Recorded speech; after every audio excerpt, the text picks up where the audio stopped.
Un plaisir de vous retrouver pour ce 19h45. Merci à toutes et à tous. Voici le sommaire. Depuis quelques années, le Bénin s'est engagé dans une politique de soutien à la filière risicole afin de sortir de la dépendance alimentaire. Au nombre des actions figure la campagne de promotion et de commercialisation du riz Made in Bénin. Et nous parlons de l'agriculture biologique qui est un mode agricole respectueux de l'environnement et de la santé du consommateur. Des acteurs de ce sous-secteur ont récemment confronté leurs idées sur les défis à relever. Enfin, la question de la dégradation des sols continue de préoccuper plus d'un. On s'interroge dans cette édition sur ce qu'il faut faire face au phénomène des changements climatiques qui ont une part importante dans la dégradation des sols.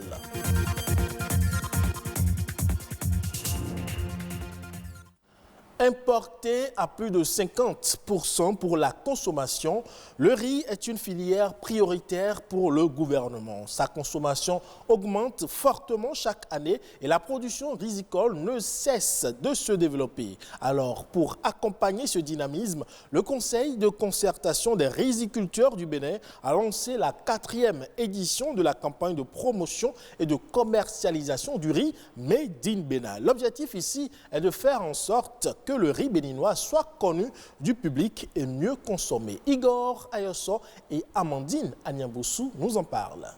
Le riz, autrefois mets occasionnel, consommé seulement lors des fêtes et manifestations spéciales, est progressivement entré dans les habitudes alimentaires au Bénin. Les besoins nationaux sont compris entre 25 et 30 kg par habitant et par an. Le pays produit plusieurs qualités de riz, mais la population est encore réticente à consommer le riz blanc local.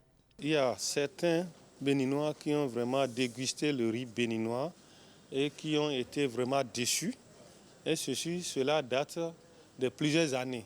Mais cette déception, c'est dû à la qualité de ce riz qui a été transformé. La classe moyenne qui devait consommer suffisamment ce produit, localement produit, n'a pas toujours connaissance de ce produit ou parfois, ça, c'est de notre faute, parce que le même riz est dans plusieurs emballages au niveau des supermarchés. Et quand le nom qu'on connaît, on ne le retrouve pas, on pense que le riz n'est pas là et on se retourne. Et pourtant, la production locale aurait doublé entre 2007 et 2014. Mieux, les efforts menés pour améliorer le rendement et la qualité du produit semblent également fructueux.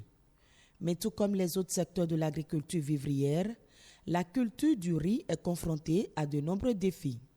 Nous ne couvrons que seulement 54% du besoin national. Nous devons quand même nous activer davantage, d'autant plus que le potentiel riz cultivable est disponible pour pouvoir quand même rendre disponible le riz produit et transformé localement au Bénin, puisque c'est un produit sain. Mais ce qui reste à côté de ce challenge, il y a la facilitation de la mise en place des intrants, la mécanisation, la collecte primaire du paddy et l'accès du crédit d'appoint. La filière riz bénéficie d'une attention particulière de la part du gouvernement et l'objectif est d'atteindre 1 million de tonnes d'ici 2022. Ce que nous sommes en train de faire, nous tournons déjà autour de 400-500 000 tonnes de paddy. Et cette ambition de gouvernement viennent galvaniser l'effort que nous, les producteurs, nous sommes en train de fournir. Alors, du coup, ça demande des moyens. Une fois que ces moyens sont au rendez-vous, je pense que nous aurons la possibilité de faire la double clôture. Avec cette double clôture, l'atteinte de cette ambition est une réalité. Jusqu'au 30 décembre 2020, le riz béninois sera en promotion sur toute l'étendue du territoire national. Le consommé revient à encourager et améliorer le revenu des riziculteurs locaux.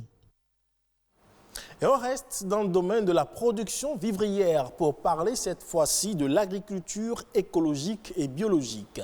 Les acteurs de ce sous-secteur ambitionne de créer un cadre de concertation en vue d'une synergie d'action pour un meilleur essor du monde agricole. La question était d'ailleurs au cœur d'une rencontre au cours de laquelle les acteurs du secteur agricole ont confronté leurs idées sur les défis à relever. Alessandra Diotan nous donne plus de détails.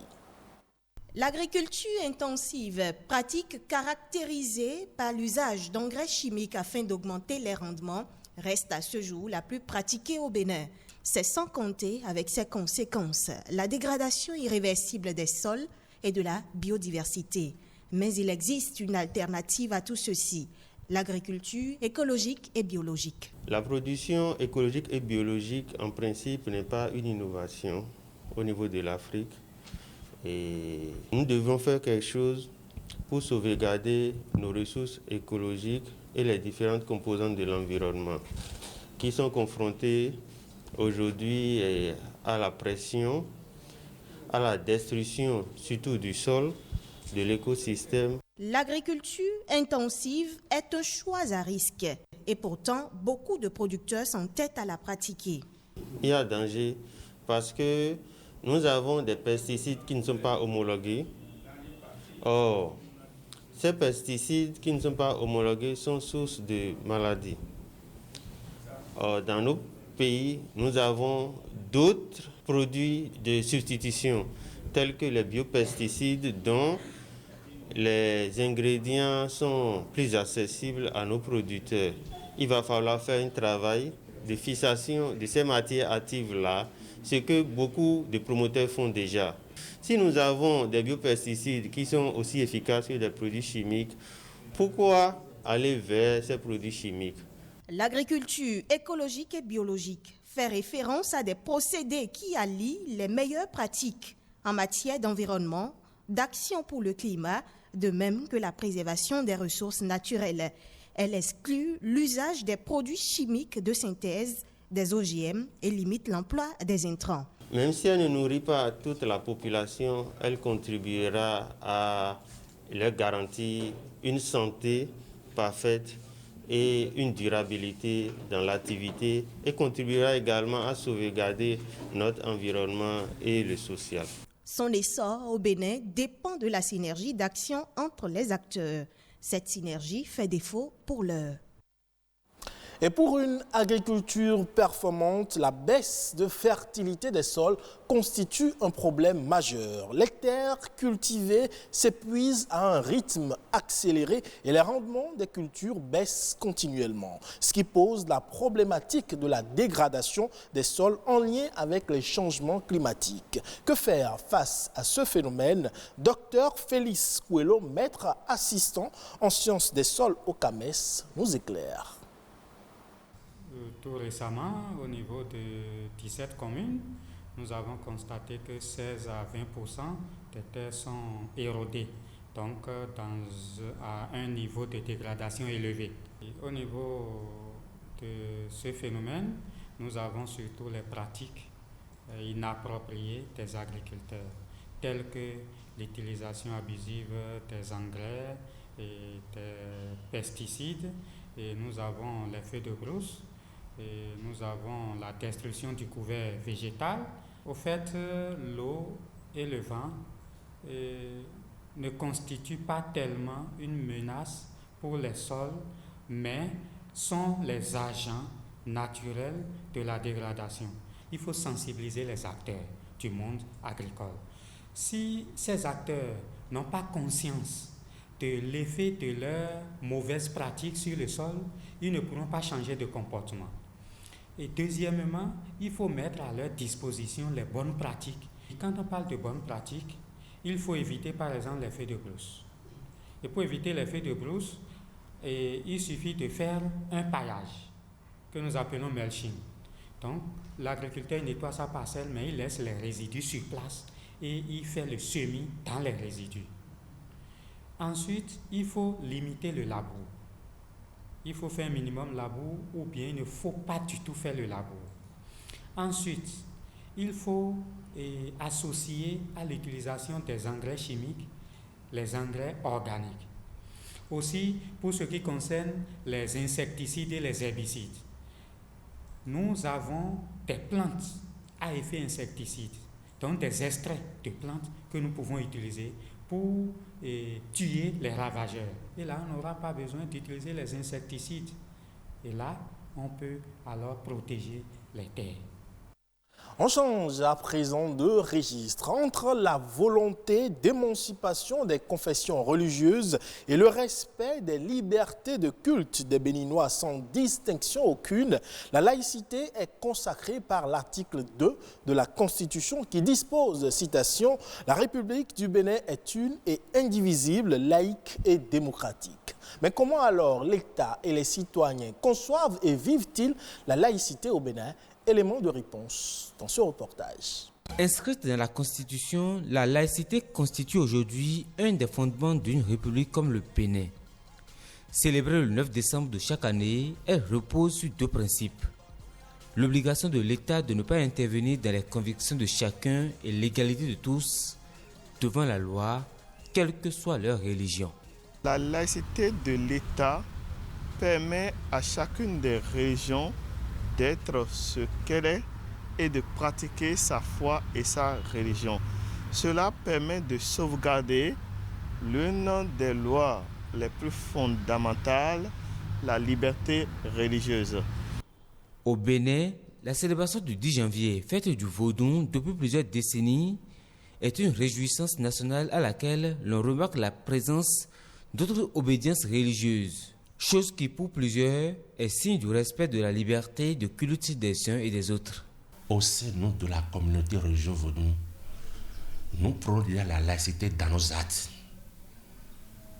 dans nos faits quotidiens. Donc le tout ne suffit pas d'aller s'asseoir autour d'une table pour ne pas de la laïcité. Nous devons avoir déjà, c'est-à-dire le flèche de la laïcité, c'est-à-dire en notre sein, en ce que nous faisons, en participant à la paix avec les autres confessions religieuses. Notre hymne national, à un moment donné, dit que quand partout s'offre un vent de colère, de division, eh bien, Bénin, tu restes uni. Et je pense que c'est vrai. La loi de 1905 sur la séparation des églises et de l'État est la clé de voûte de la laïcité. Pour certains, la culture de la laïcité commence déjà en famille. Et si vous prenez simplement, même dans une famille où des frères et sœurs portent les mêmes noms de famille, vous verrez que malgré ça, il y a une sorte de laïcité dans la famille aussi. Et vous allez même dans les maisons où c'est rien que de la location. Le musulman loue, le chrétien loue, le vaudouisant loue, le mystique loue. C'est pour vous dire quoi? Nous, notre pays ne peut être qu'un pays laïque, par essence. Et Dieu merci, je peux vous dire que le travail qui est fait au niveau de, par exemple, l'islam qui est au Bénin, le christianisme au Bénin, nos traditions au Bénin, c'est d'abord toujours des enseignements de cohésion, de paix. Tout citoyen peut donc non seulement vivre en paix dans le pays, mais aussi vivre selon ses croyances et ses pratiques religieuses.